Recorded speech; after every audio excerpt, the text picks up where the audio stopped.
അപ്പോൾ ഞങ്ങൾ മറുവാക്കാടാണ് കേട്ടോ. അപ്പോൾ മറുവാക്കാട് ചേച്ചിയുടെ അടുത്ത് എത്തുമ്പോഴേക്കും ഞങ്ങളെപ്പോഴും നമ്മുടെ കടപ്പുറം ഒന്ന് സന്ദർശിക്കാറുണ്ട്.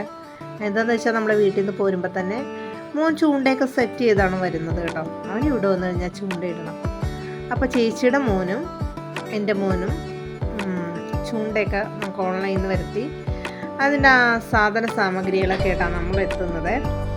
അപ്പോൾ 2 പേർക്ക് സൈക്കിൾ ചവിട്ടണം. അതിന് സൗകര്യമുള്ള നല്ല നടപ്പാതയുണ്ട് കേട്ടോ. അപ്പോൾ ആയിക്കോട്ടെ എന്ന് ഞങ്ങൾ വിചാരിച്ച് അപ്പോൾ ഞങ്ങളിങ്ങനെ വന്നപ്പോഴത്തേക്കും വെയിലൊക്കെ ചെറുതായിട്ടൊന്ന് തണുത്ത സമയത്താണ് വന്നത്. നല്ല സുഖമുള്ള കാറ്റുണ്ട് കേട്ടോ. അപ്പോൾ അതാ നമ്മുടെ സൂര്യൻ അസ്തമിക്കണോ വേണ്ടോ എന്നും പറഞ്ഞ് അങ്ങനെ നിൽക്കുവാണേ. ഞങ്ങൾ എന്തായാലും വെള്ളാങ്കണ്ണി കടപ്പുറത്തേക്ക് പോവാമെന്ന് വിചാരിച്ചു. അപ്പോൾ ഇവിടെ നിന്ന് കുറച്ച് ദൂരം ഉണ്ടല്ലോ.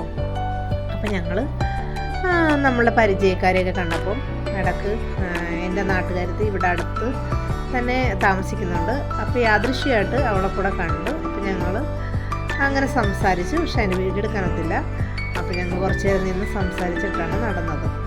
ഇത്രയും പാട്ടിൽ നമുക്ക് വർക്ക് അവർ നിർത്തി വെച്ചിരിക്കുകയാണെന്ന് തോന്നുന്നു. അപ്പം ഞങ്ങൾ നല്ല വലിയ സീബോൾ കല്ലുകളാണ് കേട്ടോ പാകിയിരിക്കുന്നത്. ഏകദേശം ഒരാൾക്ക് സുഖമായിട്ട് കിടന്നുറങ്ങാൻ പറ്റുന്ന രീതിയിലുള്ള അത്ര ഏകദേശം 10 അടി മേലെയുള്ള കല്ലുകളൊക്കെയാണ് കേട്ടോ. അപ്പോൾ ഇന്ന് നല്ല ഒഴുക്കുണ്ടേ കടലിന്. അപ്പോൾ എൻ്റെ മോൻ ഏകദേശം അവന് നിൽക്കാൻ പറ്റുന്ന ഒരു ഏരിയയിൽ വന്നപ്പോഴത്തേക്കും അവൻ അവിടെ നിന്നുകൊണ്ട് ചൂണ്ടയിടാൻ തുടങ്ങി കേട്ടോ.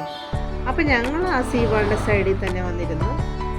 കഴിഞ്ഞ പ്രാവശ്യം ഞങ്ങൾ വന്നപ്പോഴത്തേക്കും നല്ലൊരു ഹമ്മൂറിനെ കിട്ടിയായിരുന്നു കേട്ടോ. ഏകദേശം കുഴപ്പമില്ലാത്ത വലിപ്പമുള്ളൊരു ഹമ്മൂറായിരുന്നു. എനിക്ക് സത്യത്തിൽ ഇതിൻ്റെ പേരൊന്നും അറിയത്തില്ല കേട്ടോ. എൻ്റെ മോനാണ് കുറേ അധികം ഫിഷുകളുടെ പേരുകൾ പറഞ്ഞ് കേട്ടത് കൊണ്ടാണ് ഞാനിത് പറയുന്നത്. എനിക്കതിൻ്റെ കറക്റ്റായിട്ടുള്ള ഉച്ചാരണം എങ്ങനെയാണെന്ന് അറിയത്തില്ല കേട്ടോ. അപ്പോൾ അടുത്ത് വേറെ ചേട്ടനും ഒരു മോനും കൂടെ ഇരുന്ന് ചൂണ്ടയിടുന്നുണ്ടായിരുന്നു. അവർക്ക് ചെറിയ എന്തോ മീൻ കിട്ടിയിരുന്നു കഴിഞ്ഞ പ്രാവശ്യം. പക്ഷെ നമുക്ക് വീഡിയോ എടുക്കാൻ പറ്റിയില്ല.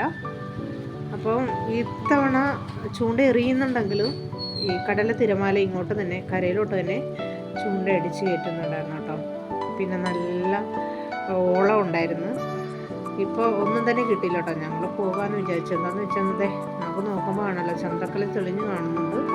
അപ്പോൾ ഏകദേശം ഇരുട്ടായി തുടങ്ങിയപ്പോഴത്തേക്കും നമ്മൾ വീട്ടിലോട്ട് പോയി. പക്ഷെ ഒരു പരുന്ത് മാത്രം വീട്ടിലോട്ട് പോകാൻ കൂട്ടാക്കാത്തതുപോലെ പറന്ന് നടക്കുന്നത്. ചന്ദ്രനെ പിടിക്കാനാണോ എന്ന് അറിയത്തില്ല. അപ്പോൾ എല്ലാവർക്കും ബൈ ബൈ.